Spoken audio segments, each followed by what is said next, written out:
Hello నమస్తే welcome to max TV health. ఈరోజు మనతో పాటు ఉన్నారు Fidicus homeopathy CEO and chief doctor Bharadwaj గారు. అతనితో మాట్లాడి మరికొన్ని విషయాలు తెలుసుకుందాం. నమస్తే సార్. నమస్తే అండి. ఎలా ఉన్నారు సార్? బాగున్నాను సార్. సార్ ఈరోజు ఫస్ట్లీ మనం మాట్లాడబోయే టాపిక్ వారికోజ్ వెయిన్స్. ఓకే. అసలు ఈ వారికోజ్ వెయిన్స్ అనేది ఎందుకు వస్తుంది, అసలు వారికోజ్ వెయిన్స్ అంటే ఏంటి? సో మన ఈ డిసీజ్ ఇదొక డిసీజా లేకపోతే కండిషనా సార్? ఈ ఓకే. డిసీజ్ వచ్చిన తర్వాత మనం ఎలా ఐడెంటిఫై చేయాలి సార్? సో దీన్ని వెరికోజ్ వీన్స్ అంటారు. వెరికోజ్ వీన్స్ అంటే మనం మామూలుగా చూస్తుంటాం.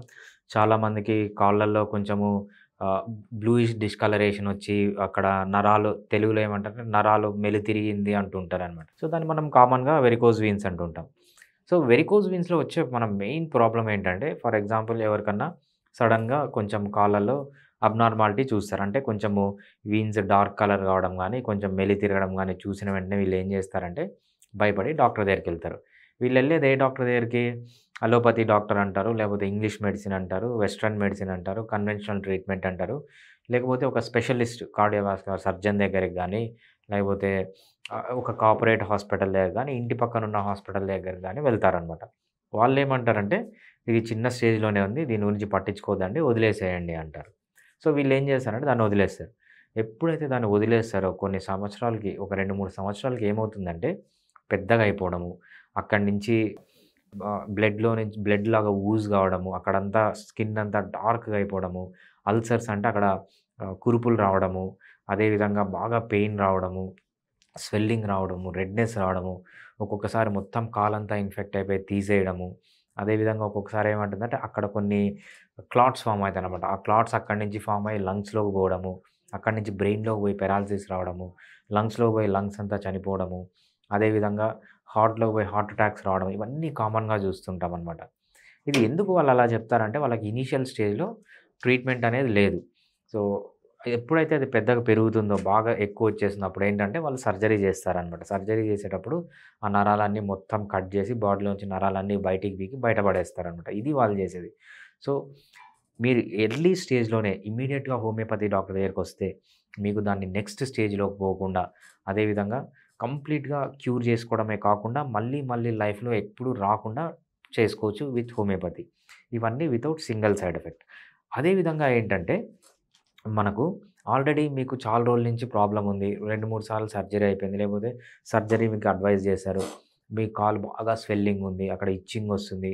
లేకపోతే అక్కడి నుంచి బాగా కురుపులున్నాయి. కొంచెం చర్మం అంతా బాగా ఎర్రగా అయిపోయింది. ఈ స్టేజ్‌లో కూడా మనం ఏంటంటే హోమియోపతిలో ఎక్సలెంట్‌గా ట్రీట్మెంట్ చేసుకోవచ్చు. ఒక్క సైడ్ ఎఫెక్ట్ కూడా లేకుండా సర్జరీ వరకు పోకుండా మనము ఈ వెరికోజ్ వీన్స్ అనేవి చాలా ఎక్సలెంట్‌గా హ్యాండిల్ చేసుకోవచ్చనమాట. సో అంత ఇంపార్టెన్స్ ఉంది ఈ వెరికోజ్ వెయిన్స్‌లో. నెక్స్ట్ సింప్టమ్స్ వచ్చేటప్పటికి ఏంటంటే ఇనీషియల్లీ ఏసిమ్ప్టమాటిక్. ఫస్ట్‌లో ఏంటంటే సింప్టమ్స్ ఏమి ఉండవనమాట. మనకు తెలియని కూడా తెలియదు కొన్ని రోజుల వరకు. ఆ తర్వాత ఏమైందంటే మీకు డల్ ఏకింగ్ పెయిన్స్ వస్తాయన్నమాట. అంటే మీ పిక్క మజిల్స్‌లో కొంచెం పెయిన్ రావడము. ఎస్పెషల్లీ మీరేంటంటే చైర్ పైన కూర్చొని కాలు ఇలా లూజ్‌గా వదిలేసారనుకోండి. అప్పుడు పెయిన్ పెరగడము. అదేవిధంగా డైలేటెడ్ వీన్స్ అంటామనమాట. మనకు కాళ్ళ పైన వీన్స్ డైలేట్ అయిపోయినట్లు, పెద్దగా అయిపోయినట్లు, స్ప్రింగ్‌లాగా తయారైనట్లు కనపడడము. అదేవిధంగా హెవీనెస్ రావడం. అంటే కాళ్ళంతా బాగా బరువెక్కినట్లు, షార్ప్ పెయిన్స్ ఒక్కొక్కసారి కత్తి తీసుకొని పొడిచినట్లు కూడా పెయిన్స్ వస్తాయన్నమాట. అదేవిధంగా క్రాంప్స్, మజిల్స్ అన్నీ లాగినట్లు, గుంజినట్లు పెయిన్ రావడము. బర్స్టింగ్ పెయిన్ అంటామట. అంటే లోపల ఏదో పగిలిపోయినట్లు పెయిన్ రావడము. యాంకిల్ స్వెల్లింగ్ అంటారనమాట. మనకి ఏదైతే మడిమ అంటాం కదా! ఆ మడిమ దగ్గర స్వెల్లింగ్ రావడము. అదేవిధంగా ఇది మోస్ట్‌లీ మనకు విమెన్‌లో ఎక్కువ ఉంటుందనమాట మెన్ కంటే. ఎందుకంటే ఎక్కువసేపు నిలబడి వంట చేయడము. ఇది ఆహ్, వేరే వాళ్ళతో మెన్‌తో పోలిస్తే విమెన్‌లో అబ్డామినల్ ట్యూమర్స్ ఎక్కువనమాట. ఎప్పుడైతే అబ్డామిన్‌లో ప్రెషర్ పెడుతుందో ఎటువంటివి ఓవేరియన్ ట్యూమర్స్ గానీ, లేకపోతే యూట్రైన్ ఫైబ్రాయిడ్స్ గానీ, కడుపులో ట్యూమర్స్ గానీ, ఈవెన్ ప్రెగ్నెన్సీలో కూడా ఇంట్రా అబ్డామినల్ ప్రెషర్ ఎక్కువ పెరిగి అది వెరికోజ్ వీన్స్ లాగా వస్తుందనమాట. సో ఒక్కొక్కసారి ఆ కాళ్ళ దగ్గర బాగా ఇచ్చింగ్ ఉంటుంది. ఎగ్జిమా అంటాము. తర్వాత అల్సర్స్ కూడా ఫార్మ్ అయితాయన్నమాట. ఇవన్నీ మనం కామన్‌గా ఈ డిసీజ్‌లో చూసే సింప్టమ్స్. సార్ ఇప్పుడు మీరు చెప్పినట్టు నాకో డౌట్. ఇప్పుడు మధ్యరాత్రి పడుకున్నాక నరం పట్టేసింది అంటారు గదా! రైట్. సో, అప్పుడు చాలా పెయిన్ ఒస్తది. ఈవెన్ మనం రైట్. కాలు కూడా కదపలేము. రైట్. అది ఇది ఒకటేనా అంటారా సార్ మీరు మరి? కాదండి. సో, మనకు మధ్యరాత్రిలో కొంతమందికేంటంటే, కొంచెం చలెక్కువున్నా బాగా నరాలు పట్టేస్తాయి. మధ్యరాత్రిలో సడెన్‌గా వీళ్ళకి నరాలు పట్టేస్తాయనమాట. అవును. దాన్ని ఏమంటారంటే మజిల్ క్యాచ్ అంటారనమాట. So, okay. మజిల్ ఏమవుతుందంటే మామూలుగా మజిల్ ఇలా ఉండాలి. ఇదేమవుతుందంటే ఒక మజిల్ కింద ఒకటెళ్ళిపోవడము, లేకపోతే ఒక్కొక్కసారి ఏమంటుందంటే మనకు ఈ మజిల్స్ మధ్యలో నర్వ్స్ గాని, ఆర్టరీస్ గాని, వీన్స్ గాని ఎళ్తూ ఉంటాయనమాట. సో, నర్వ్ ఎంట్రాప్‌మెంట్ అంటామనమాట. 2 మజిల్స్ మధ్యలో నర్వ్ నలిగిపోవడము. సో, దాన్నేమంటామంటే మనకు టిపికల్‌గా రాత్రి పూట వచ్చే సడెన్‌గా వచ్చే పెయిన్. దాన్ని ఏం చేస్తారంటే కొంచెం లేసి దాన్ని స్ట్రెచ్ చేసి ఆహ్, అవును. చే ఇలా అలా కదిలించినప్పుడు తగ్గిపోతుందనమాట. సో, దానికి ఈ వెరికోజ్ వెయిన్‌కి అసలు సంబంధం లేదు. సంబంధం. Varicose veins is completely different అనమాట. ఓకే. దాన్ని నర్వ్ ఎంట్రాప్‌మెంట్ అంటారు. సో, ఈ వెరికోజ్ వెయిన్స్ డిసీజ్‌ని ఇప్పుడు మీరు సింప్టమ్స్ చెప్పారు. రైట్. అండ్ దానికి మనకి ఈ హోమియోపతిలో ఎటువంటి ట్రీట్మెంట్ ఉంటది? వాళ్ళు ఎటువంటి ప్రికాషన్స్ తీసుకోవాలి సార్? సో, హోమియోపతిలో చాలా ఎక్సలెంట్ ట్రీట్మెంట్ ఉంటుందండి. వెరికోజ్ వెయిన్స్‌లో మనకు ఏ స్టేజ్‌లో ఉన్నా ఇనీషియల్ స్టేజ్‌లో మీకు సింప్టమ్స్ ఏం లేవు. జస్ట్ అక్కడ కనిపిస్తుంది. ఆ టైంలో తీసుకుంటే ఏమవుతుందంటే మనము కంప్లీట్‌గా రివర్స్ చేయొచ్చు. కంప్లీట్‌గా క్యూర్ చేయొచ్చు. కంప్లీట్‌గా క్యూర్ చేయడమే కాకుండా మళ్ళీ మళ్ళీ ఈ డిసీజ్ రాకుండా చూసుకోవచ్చనమాట ఇనీషియల్ స్టేజ్‌లో.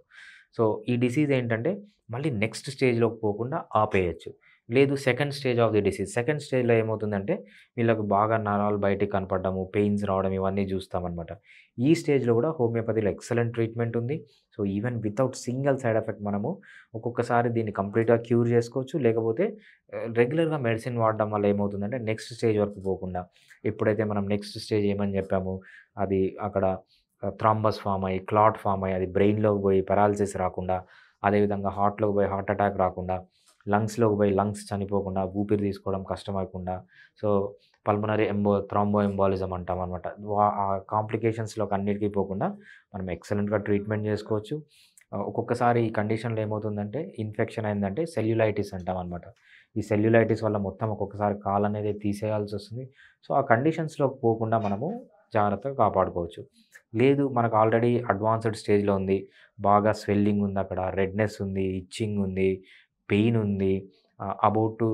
బాగా దురద వస్తుంది. అక్కడి నుంచి మీకు పస్ అనేది బయటికొస్తుంది. ఈ అడ్వాన్స్‌డ్ స్టేజ్‌లో బాగా అల్సర్స్ ఫార్మ్ అయినాయి. ఈ అడ్వాన్స్‌డ్ స్టేజ్‌లో కూడా అందరూ సర్జరీ సజెస్ట్ చేస్తారనమాట. సర్జరీ వరకు పోకుండా హోమియోపతిలో ట్రీట్మెంట్ చేసుకోవచ్చు. అది వితౌట్ సింగిల్ సైడ్ ఎఫెక్ట్. ఒక్క సైడ్ ఎఫెక్ట్ కూడా లేకుండా హోమియోపతిలో మనం ఈ వెరికోజ్ వీన్స్ అనేది ఏ స్టేజ్‌లో ఉన్నా చూసుకోవచ్చు. మన దగ్గర హండ్రెడ్స్ ఆఫ్ పేషెంట్స్ ఉన్నారు ఆల్రెడీ వెరికోజ్ వీన్స్‌లో. ఫస్ట్ స్టేజ్ గానీ, సెకండ్ స్టేజ్ గానీ, యంగ్ పీపుల్ గానీ, ఓల్డ్ పీపుల్ గానీ, సో, డిఫరెంట్ ఏజ్ గ్రూప్స్ వాళ్ళు చాలామంది ఉన్నారు. సో, చాలా సక్సెస్‌ఫుల్‌గా వాళ్ళకి మనం ట్రీట్మెంట్ చేశాము. మీకు గాని ఈ ప్రాబ్లమ్ ఉంటే వెంటనే మమ్మల్ని కాంటాక్ట్ అయ్యి ట్రీట్మెంట్ అనేది తీసుకోవచ్చు. చాలా బాగా ఎక్స్‌ప్లెయిన్ చేశారు sir. Thank you so thanks much. అండి. చూసారు కదా ఫ్రెండ్స్, మీ హెల్త్ గురించి మీకేమైనా డౌట్స్ ఉన్నా, మీకు ఎలాంటి సమస్యలతో బాధపడుతున్నా కింద స్క్రోల్ అవుతున్న నెంబర్‌కి కాల్ చేయండి. అపాయింట్‌మెంట్ తీసుకోండి.